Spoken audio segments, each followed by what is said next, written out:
Ungkap soal kiamat bumi, Bill Gates bawa-bawa nama Indonesia.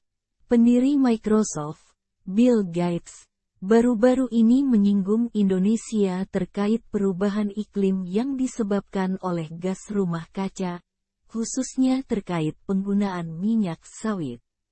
Melalui blog pribadinya, Gates menyampaikan kekhawatirannya tentang dampak besar yang ditimbulkan oleh industri minyak sawit terhadap lingkungan dan perubahan iklim global. Menurut Gates, setiap tahunnya, aktivitas di bumi menghasilkan 51 miliar ton gas rumah kaca, di mana 7%-nya berasal dari produksi lemak dan minyak dari tumbuhan serta hewan. Untuk mengatasi perubahan iklim, Gates menegaskan pentingnya mengubah angka tersebut menjadi nol. Dalam tulisannya, Gates menyoroti peran minyak sawit sebagai salah satu penyumbang besar gas rumah kaca. Minyak sawit, yang menjadi lemak nabati paling banyak dikonsumsi di seluruh dunia, digunakan dalam berbagai produk mulai dari makanan hingga bahan bakar. Proses produksi minyak sawit seringkali menyebabkan penggundulan hutan di daerah-daerah tropis, terutama di wilayah Khatulistiwa, yang berdampak buruk pada keragaman alam dan mempercepat pemanasan global. Indonesia, sebagai salah satu produsen utama minyak sawit di dunia, tidak bisa mengabaikan dampak yang ditimbulkannya. Mayoritas jenis sawit tumbuh di daerah-daerah yang dilewati garis Khatulistiwa, sehingga proses konversi hutan menjadi lahan sawit berpotensi merusak lingkungan dan menyebabkan peningkatan suhu global.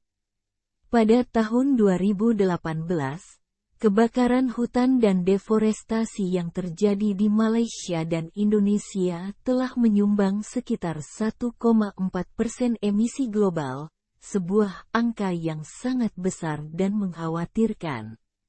Sayangnya, meskipun menyadari dampaknya, menggantikan minyak sawit menjadi tugas yang sulit mengingat minyak sawit memiliki kualitas yang murah, tidak berbau, dan serbaguna. Namun demikian, Gates menyebutkan bahwa sudah ada upaya untuk mencari alternatif bagi minyak sawit, seperti yang dilakukan oleh perusahaan-perusahaan seperti C16 Biosciences. C16 mengembangkan produk dari mikroba ragi liar menggunakan proses fermentasi yang ramah lingkungan, tanpa menghasilkan emisi. Meskipun memiliki perbedaan kimiawi, minyak yang dihasilkan oleh C16 memiliki sifat yang mirip dengan minyak sawit dan dapat digunakan sebagai pengganti dengan dampak lingkungan yang lebih rendah. Selain itu, Gates juga menyebutkan startup bernama Saver, yang menciptakan lemak dari proses yang melibatkan karbon dioksida dari udara dan hidrogen dari air, tanpa melibatkan hewan dalam proses produksinya. Melalui tulisannya, Gates tidak hanya menyampaikan kekhawatirannya tentang dampak perubahan iklim yang disebabkan oleh industri minyak sawit, tetapi juga mengajak untuk mencari solusi yang ramah lingkungan dan berkelanjutan dalam penggunaan sumber daya alam.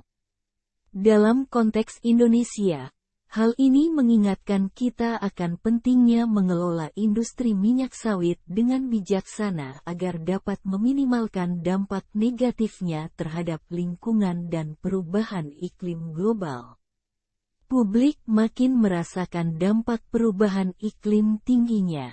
Perubahan iklim bukan lagi sekadar isu lingkungan, tetapi telah menjadi kenyataan yang nyata dan terasa bagi banyak orang. Dampak dari perubahan iklim yang semakin terasa tingginya telah menjadi sorotan utama di berbagai belahan dunia, termasuk di Indonesia.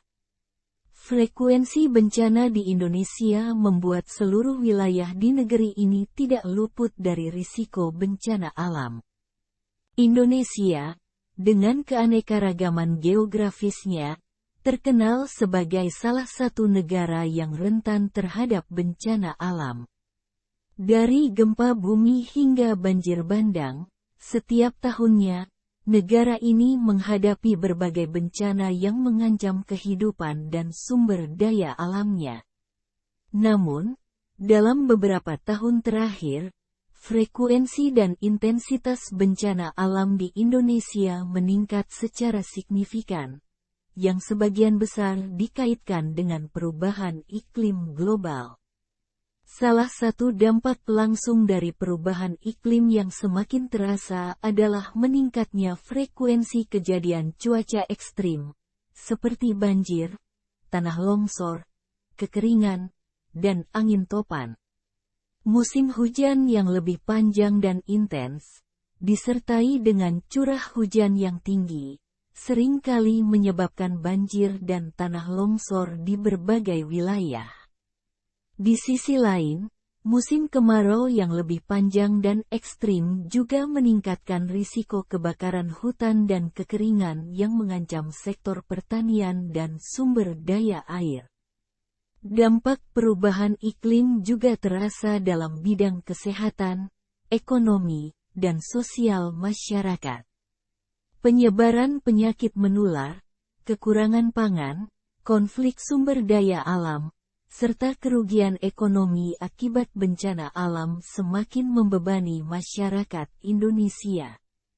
Untuk menghadapi tantangan ini, langkah-langkah mitigasi dan adaptasi perlu diambil secara serius oleh pemerintah, masyarakat, dan sektor swasta. Ini termasuk penguatan infrastruktur tangguh bencana, pengembangan sistem peringatan dini yang efektif, pengelolaan sumber daya alam yang berkelanjutan, dan peningkatan kapasitas masyarakat dalam menghadapi bencana.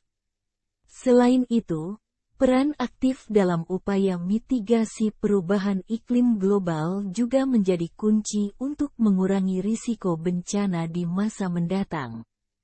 Indonesia, bersama dengan negara-negara lain di dunia, perlu berkomitmen untuk mengurangi emisi gas rumah kaca dan beradaptasi dengan perubahan iklim yang sudah terjadi.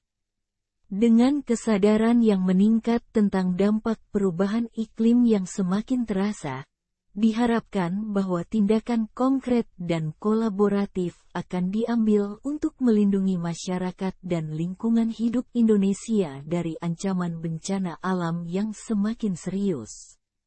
Suhu panas membara, dalam bahaya. Cuaca panas ekstrim tengah melanda wilayah Asia Selatan dan Asia Tenggara. Peringatan muncul dari PBB untuk Asia, di mana Indonesia juga tengah digambarkan dalam bahaya. Sederet negara seperti Filipina saat ini tengah dilanda panas mendidih capai 47 derajat Celcius. Thailand Bangkok mencapai 40,1 derajat Celcius. Serta Vietnam hingga Malaysia juga merasakan hal yang sama. Kondisi cuaca yang sangat panas ini bukanlah hal yang biasa. Sejumlah negara di Asia mengalami suhu yang jauh di atas rata-rata dan kondisi ini tidak hanya memberikan ketidaknyamanan tetapi juga membawa dampak serius terhadap kesehatan dan kehidupan sehari-hari masyarakat.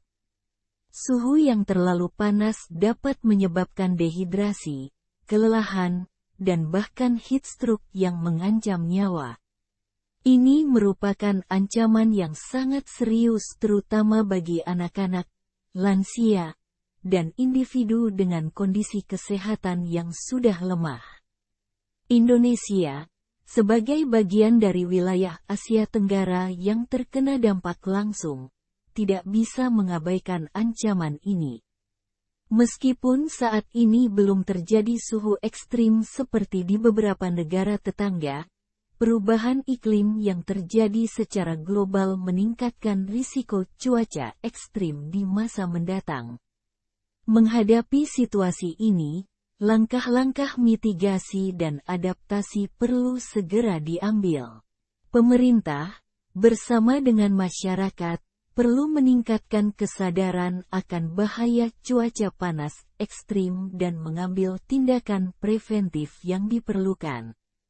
Ini termasuk penyediaan fasilitas pendinginan publik, peningkatan akses terhadap air bersih, edukasi tentang cara menjaga diri dari panas berlebihan, dan pembangunan infrastruktur yang tangguh terhadap perubahan iklim. Selain itu, upaya untuk mengurangi emisi gas rumah kaca dan berpartisipasi dalam upaya global untuk memerangi perubahan iklim juga merupakan langkah penting yang harus diambil oleh Indonesia. Hanya dengan tindakan kolektif dan komitmen bersama, kita dapat melindungi diri kita sendiri dan generasi mendatang dari dampak yang semakin parah dari perubahan iklim global.